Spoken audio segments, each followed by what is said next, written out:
कर्म फल। मरने के बाद स्वर्ग के द्वार पर 4 व्यक्ति खड़े थे। इन 4 व्यक्तियों में पहला राजा था, दूसरा एक बिजनेसमैन था, तीसरा पंडित था और चौथा एक आम आदमी मजदूर था। किसी को भी यह पता नहीं था कि कौन स्वर्ग के अंदर प्रवेश कर पाएगा और कौन वहीं से वापस लौटा दिया जाएगा। सब स्वर्ग का दरवाजा खुलने की राह देख रहे थे और आपस में बातें कर रहे थे।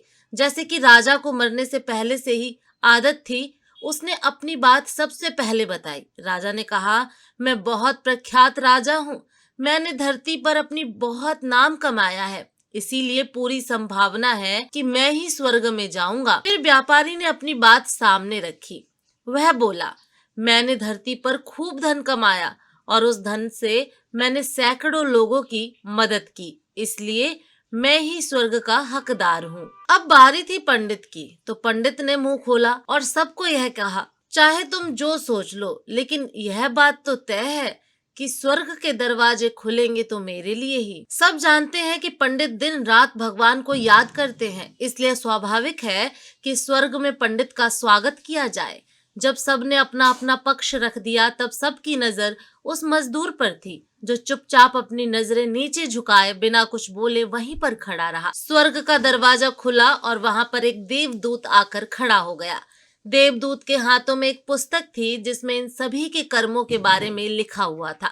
देवदूत ने सबसे पहले राजा को अपने पास बुलाया और उसको पूछा, तुम बताओ, तुमने अपने जीवन में क्या क्या अच्छे कर्म किए हैं।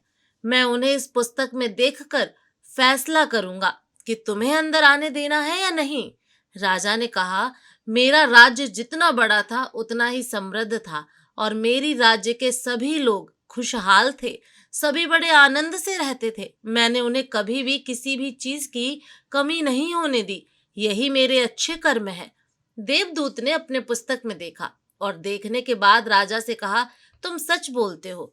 तुमने अपने राज्य की प्रजा को बहुत सुखी रखा था, लेकिन तुमने अपने राज्य की सीमा बढ़ाने के लिए जितने युद्ध किए थे, उन युद्ध की वजह से हजारों सैनिकों ने अपनी जान गंवा दी थी। उन हजारों सैनिकों के परिवार के दुख का कारण तुम बने थे, इसलिए तुम स्वर्ग में नहीं आ सकते। अब बारी थी व्यापारी की। व्यापारी से जब देवदूत ने पूछा कि तुम्हारे अच्छे कर्म क्या हैं, तब व्यापारी ने उससे कहा, मैंने सैकड़ों लोगों को खाना खिलाया है, कई आश्रमों में दान किया है, कई निराश्रित लोगों के लिए घर बनाकर दिए हैं। यह मेरे अच्छे कर्म हैं। देवदूत ने फिर से अपनी पुस्तक में ध्यान से देखा और देखने के बाद व्यापारी से कहा, तुम्हारा कहना भी ठीक है कि तुमने बहुत दान धर्म किया है, लेकिन यह दान धर्म तुमने जिन पैसों से किया है, उन पैसों को कमाने के लिए तुमने न जाने कितने झूठ बोले हैं, कितनी हेरा फेरियां की हैं और कितनी मिलावटें की हैं। इसीलिए तुम भी स्वर्ग में नहीं आ सकते। जब पंडित से यही सवाल किया गया तो पंडित ने बड़े ही आत्मविश्वास के साथ कहा, मैंने अनगिनत लोगों को ज्ञान दिया है, हजारों यज्ञ और पूजाएं की हैं और दिन रात भगवान का जाप किया है। इससे अच्छे कर्म और क्या ही हो सकते हैं। देवदूत ने अपनी पुस्तक के अंदर झांक कर देखा और पंडित से कहा, आपने जितने भी लोगों को जो भी ज्ञान दिया है, उन बातों पर खुद कभी अमल नहीं किया।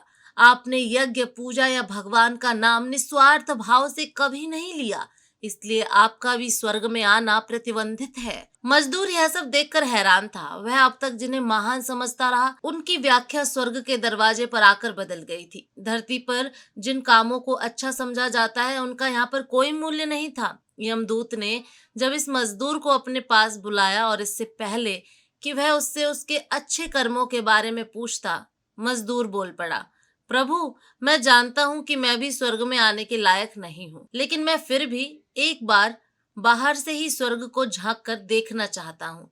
बस इससे ज्यादा मेरी कोई इच्छा है ही नहीं, क्योंकि ऐसी इच्छा पालने के लिए मैंने जीवन में कुछ भी नहीं किया है। मैं पूरा दिन मेहनत करता और जो भी पैसे कमाता उन्हें अपने परिवार के पालन पोषण में खर्च कर देता, इसलिए दान धर्म के लिए कुछ बचता ही नहीं। लोगों की भला मैं क्या सेवा करता, क्योंकि काम के बाद जो थोड़ा सा समय मिलता उसको अपने ही बूढ़े माँ बाप की सेवा में बिता देता। और यह सब करने के बाद मैं कभी कभी मंदिर भी चला जाता और भगवान से जैसा भी मुझे दिया है उस जीवन के लिए धन्यवाद कहता। देवदूत ने अपनी पुस्तक में बड़े ध्यान से देखा और थोड़ी देर देखते ही रहा। फिर उसने मजदूर से पूछा कि तुम याद करके बताओ, तुमने कभी तो कोई अच्छा काम किया होगा। मजदूर ने थोड़ी देर सोचने के बाद बोला, हाँ, मुझे थोड़ा थोड़ा याद है। एक बार मैं बहुत भूखा था और मैं खाना खाने ही बैठा था कि एक बहुत ही कमजोर कुत्ता जो ठीक से चल भी नहीं पा रहा था, वह मेरे पास आ गया और मेरे खाने को देखने लगा। तब मैंने अपनी रोटी उसे खिला दी थी और उस दिन मैं खुद भूखा सोया था। मजदूर की बात सुनने के बाद देवदूत मुस्कुराया और मजदूर को बड़े सम्मान से स्वर्ग के अंदर लेकर गया। दोस्तों, अच्छे कर्म लोभ मोह माया इन सब भाव में आकर नहीं किए जाते और ना ही उन्हें अच्छे कर्मों की श्रेणी में गिना जाता है। निस्वार्थ भाव से किया गया एक ही अच्छा कर्म भी आपके जीवन के सारे पाप धोने की शक्ति रखता है। इसीलिए जब भी मौका मिले निस्वार्थ भाव से और अच्छे मन से अच्छे कर्म किया करें। धन्यवाद।